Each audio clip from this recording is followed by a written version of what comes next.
These are some of the terms I'm going to start with. So understanding the terminology used in HIPAA helps us to fully understand the laws and the standards set in front of us.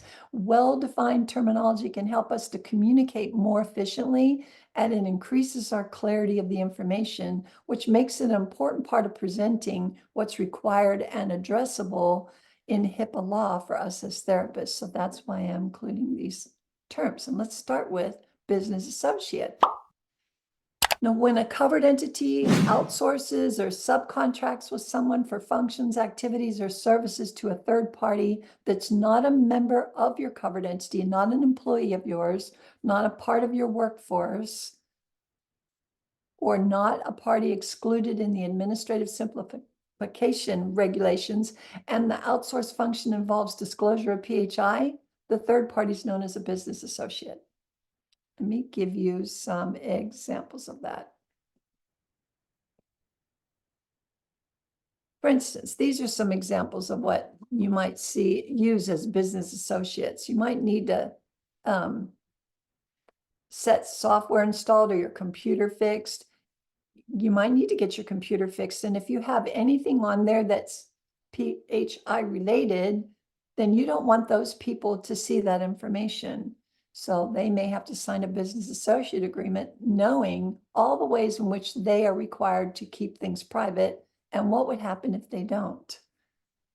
For instance, I needed to fix my screen on my computer because I shut it accidentally on top of a pencil and it cracked the screen. That's the only time in 10 years I've ever had to do anything with my Mac computer, but I took it in and I wasn't able to get all the information off quick enough. So I went in there and sat with them while they fixed it to make sure, because they wouldn't sign a business associate agreement with Apple.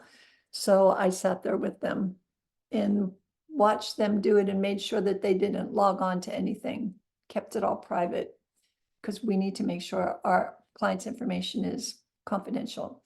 And then an answering service. If you have somebody answering the phone for you, then they need to be signing a business associate agreement to let them know they have to keep things private, what that means, and what it will cost them if they don't. I don't even let anybody answer my phone. Like when I'm at home, my husband is not permitted to answer my phone. When my children were young, they're not permitted to answer my phone. This phone is just for me to answer.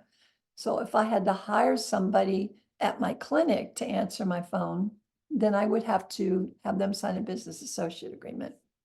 A collections agency, prescribing services, medical device maker, a billing or coding company, a lawyer. If you're going to talk to a lawyer about something that happened and you have to divulge protected health information, and it's covered under the Privacy Act, the privacy law, then you'll need to have them sign a business associate agreement. Medical transcriptionist, your security person, if they're going to see anything, even see the people in the waiting room and know who's coming there, or maybe they're going to see a file sitting out, they may need to sign a business associate agreement, or unless they're an employee or part of your workforce. And then any platforms that you use to do your business with your clients, to do your videos with your clients, they need to sign a business associate agreement. So what is that again? Business associate agreement is an agreement between the people that we just talked about, between a covered entity and a business or individual that performs those functions or activities we just discussed on behalf of or provides a service to the covered entity when the function, activity, or service involves a creation, receipt, maintenance, or transmission of PHI by a business or an individual. Plain and simple. They need to know how they have to keep it private and what happens if they don't. So what's a covered entity? Some people are not even sure if they are a covered entity. So covered entity is also a healthcare plan, a healthcare clearinghouse, a healthcare provider who transmits any information in electronic form in connection with a healthcare transaction. But I have something for you. If you're still not sure, are you a covered entity? Do you bill healthcare? Do you or your agency transmit covered transactions? So when you look at that, you think, well, okay, I bill healthcare and I transmit covered transactions. Do you? Do you know what covered transactions means according to HIPAA? Because that would be important to know. So we're going to cover that today too. But if you go to this website I provided for you, they have a tool that you can use to determine if you're a covered entity. It's pretty nice. Let me show you what it looks like right here. This is what it looks like if you go there. You can find out if you're a provider, a clearinghouse, a health plan, and it will ask you questions depending on what you click on. So you might click on provider, and then it'll ask you those questions. Pretty nice. Another definition that we need to know is designated record set. This includes certain categories of records that are normally or likely to be used to make decisions about the individual. Of course, that's their medical records, their mental health records, any billing records that you have, any enrollment records, any other kinds of records that have to do with their treatment. Psychotherapy notes, though, are not included. They're different than the designated record set, but let's take a sidebar here and do some clarification on psychotherapy notes. These are notes recorded in any medium by a mental health professional who's documenting or analyzing the contents, communication during a private session or group. These notes must be separate from the medical record. They're not notes that are used to determine. They're not used to determine the treatment plan. So again, this does not include medical prescription and monitoring because that is needed in the chart. Counseling sessions, start and stop times are needed. The modalities and frequencies of treatment, all about the treatment there, the results of clinical tests, and any summary of the following on this slide. All of those things are not considered psychotherapy notes. So these things are part of the designated record set. Okay, so diagnosis and functional status, how they're doing their treatment, your treatment plan for them, any symptoms they have or prognosis when you've taken assessments or any progress notes. Those are all part of the designated record set and they're covered under HIPAA. Hopefully that helped. Electronic media. So what exactly is electronic media? It's storage, electronic storage material in which data may be recorded electronically, like hard drives, or all removable digital memory mediums, magnetic tape, or digital memory cards. All of those things are electronic media. And then I said earlier about transmission media, excuse me.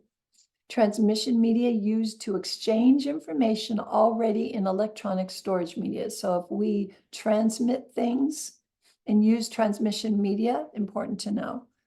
The internet, leased lines, dial-up lines, private networks, or physical movement of or transportable electronic storage media. So when you're moving things from one place to another, that's all covered by HIPAA.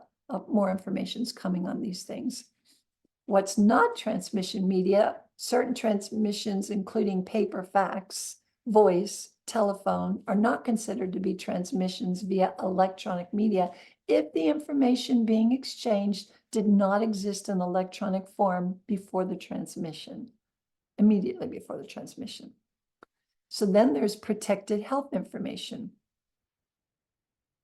Well, when we're thinking, let me go back to transmission media just one more second here. When the fax or telephone lines serve as the media through which the PHI is sent, it is transmission media. Want to make sure I let you know that too. It must then be done securely and in compliance with relevant privacy and security regulations.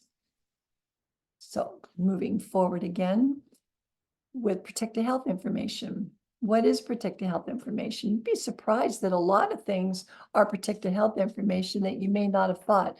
Any information in the medical record, the designated record set that can be used to identify an individual that was created, used, or disclosed while providing a healthcare service such as a session.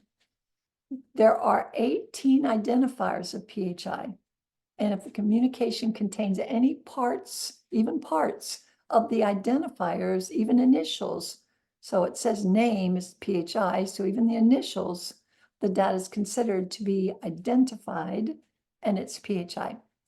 to be considered de-identified, all the 18 identifiers must be removed from the data set, including the dates, time of sessions, voice recordings, and photographic images. So, how about healthcare? It's a definition of healthcare. Healthcare includes, but is not limited to, preventative, diagnostic, therapeutic, rehabilitative, maintenance, or palliative care. Counseling is considered healthcare. Assessment procedures with respect to the physical or mental condition of someone or their functional status, or an individual, or that affects the structure of the body, or the sale of drugs, devices, equipments, or other things that have to do with prescription, all of that. So we are included as therapists and counselors and psychologists as healthcare. When we first started talking about telehealth was not regulated on what that meant. And it was meant basically when they first started using the term for doctors. So they had to change some of the terminology in the laws so that it would include the mental health professionals as well. That's not been done in all 50 states. So when you're looking up the law in a state where you're at, you do have to look at the definition of what is healthcare, what is telehealth, what's considered telehealth. Healthcare clear, an example would be, for it's not PHI also, would be information about health diseases in a format that does not include any identifiable details about specific individuals, common symptoms of a particular illness, or general statistics about the disease and population. That would not be considered PHI. Healthcare clearinghouse. This is a public or private entity, including a billing service, repricing company, community health management information system, or community health information system that does either of the following that I've listed here. So this organization processes and translates non-standard data formats into standard formats and completes validation and editing to ensure the accuracy and completeness of the information before it's forwarded to the destination. That's what clearinghouses do. So usually if you're in a private practice by yourself, you don't use a healthcare clearinghouse. You're your own healthcare clearinghouse because you do that. Then we're talking, as you see, a lot about standards, and HIPAA is a lot about standards. A standard is a rule or a condition or a requirement describing this information, like classification of components, specification of materials, performance, operations. But for us, explanation of procedures that we have in place to keep things private and confidential and make it accessible when needed, or associated with the privacy of protected health information. We're more interested in the explanation of procedures or what's associated with the privacy of the PHI when we're talking about standards. Okay, transactions. The transmission of information between two parties to carry out financial or administrative activities related to healthcare. Easy enough, right? Covered transactions. Transactions for which Health and Human Services has published standards in HIPAA for. A healthcare provider sends a claim to a health plan to request payment for services. That's a covered transaction in HIPAA. So let's look at what else are covered transactions. There's a lot. But if you look at this list, you'll see that most of them have to do with sending in information to insurance plans to get coverage.